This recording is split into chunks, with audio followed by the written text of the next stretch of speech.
What up guys, I am Nick the Civilian, bringing you another game of Demolition, this time on Hazard. I have to say that this is one of my better games of Demolition, since for one, it played the objective well. My kill-death ratio is very clean by the end of the match. Usually when I play the objective, my kill-death ratio usually straddles along 1 to 1.3, which is okay considering that I'm doing what it takes to win. But it is hard knowing when another teammate can do amazingly and I'm stuck doing the dirty work when he's doing nothing the whole game.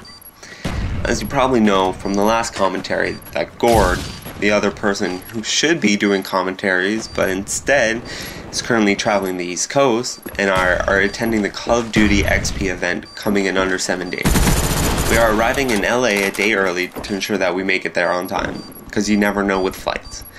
And we will use that time to meet with our teammates that are going to be running the gauntlet with us. I wanted to bring a 100% Canadian group, but not many Canadians wanted to make the travel, or they were just not vocal in saying that they are attending. But anyways, for now, we chose to drop the Canadian team name, and since we're not 100%. The reason for showing this game is that I believe in the whole game I used about 6 different weapons and pick up close to 7 or 8. The reason for this is that I never want to use Scavenger. Many people think, oh, I have high kill streaks, the only way to get there is to use Scavenger so I don't run out of ammo while camping. Well, it's not the case for me. Well, sort of. I do technically camp while in the building, but that is for protecting the bomb site. The offense should be wise enough to know that people will be in the building and that they should clear it out before even advancing. So I'll pin that one on them. When not using Scavenger and after killing around 2 to 3 opponents, it's wise to select one of their weapons in order to continue. The reason for this is that when they come back, and I'm 100% sure they will, you get more ammo from them. You probably noticed that my ammo right now is more than I ever started with. And when I picked up his silenced Galil, I get more and more ammo every time I kill him. So in theory, it's like having 4 perks, because you always resupply after you kill that enemy, which provides an advantage since you run out of ammo more slowly. Then you can technically go on to say that you have extra perks by just changing your strategy.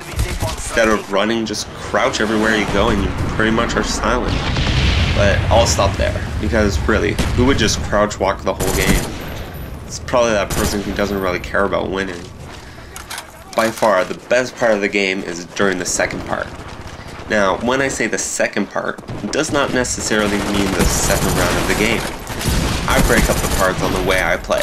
The first part was defending the bomb site, which I'm doing currently. So when I start to move around the map, I deem that the second part of my gameplay, which is by far most exciting. As you know, the best strategic maneuvering is going on the outside of the map, but it did not work out so well the first 2 times I tried, because I died trying to even get to the outside. I guess they should change that rule to, if you're on the outside, just stay on the outside. The rule for moving away from the objective is that once about 3 to 4 guys are near the bomb area, you can start to branch out and move away from that area. Since if the enemy does get past you, the other guy is there to cover your back. Therefore, in this situation, I noticed that there were plenty of people around the area. So this is when I decided to start to branch out and use the outside of the map to my advantage. Since I am not near the bomb location, not many people would look around to see if anyone's across the map. And that's why it's the better strategy to be away from the bomb site than actually in the bomb site at this time. To ensure that my team can deal with the opponents without me, I give them enough time to situate themselves before leaving the area. Any added time near the bomb area does not hurt, but if you just stay there, you won't be able to achieve a high score, which I try to do every game. I start to head over, and I just book it across to the other side and take some cover. Then once there, I look to the other side to make sure that no one is entering the building, since the worst thing you can do is leave the area and then the other team just pops right in. So as I move down to their starting location, I try to outmaneuver opponents, clean up every person while trying to get back to their area. Because if you don't take care of them, they will come back and get you from behind. you take that risk, and when they do see your red dot appearing on the screen, they will get to you. So as I arrive, I can take out 2 guys easily. But when I try to continue, I notice that the rest of my team is ahead of me. So time to move back, and what do you know? They start spawning on the other side. As I'm running out of ammo, I take the first gun that is available to me. It just happens to be the sniper rifle. I usually don't like sniping due to the unstable nature of it, but since I'm doing so well, I just use it for fun. Right away, I notice a guy in front of me, and guess what? I take him out. It takes a while to reload, so I try to switch out right away so I'm not caught.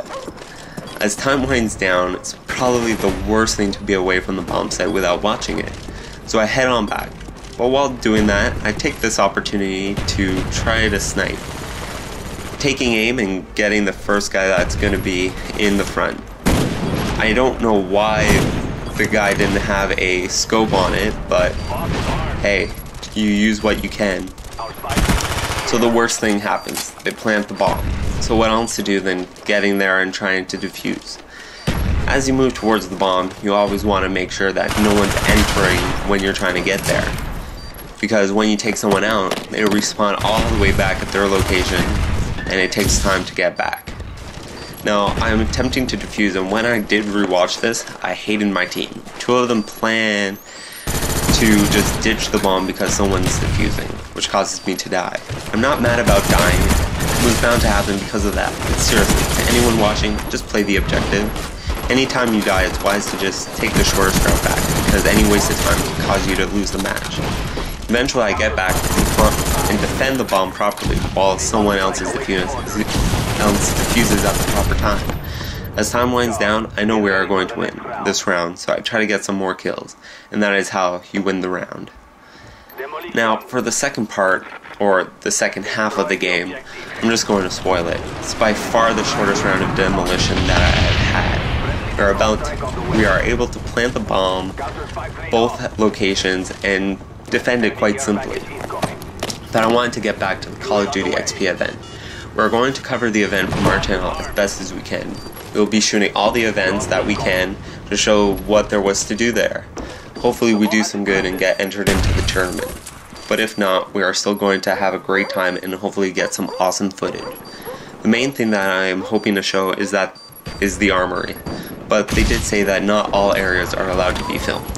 We will be posting all the footage during the event the event on the same day, probably during the evening. We are hopefully going to have 5 to 7 minute videos of each section, just so it can be posted faster without any editing.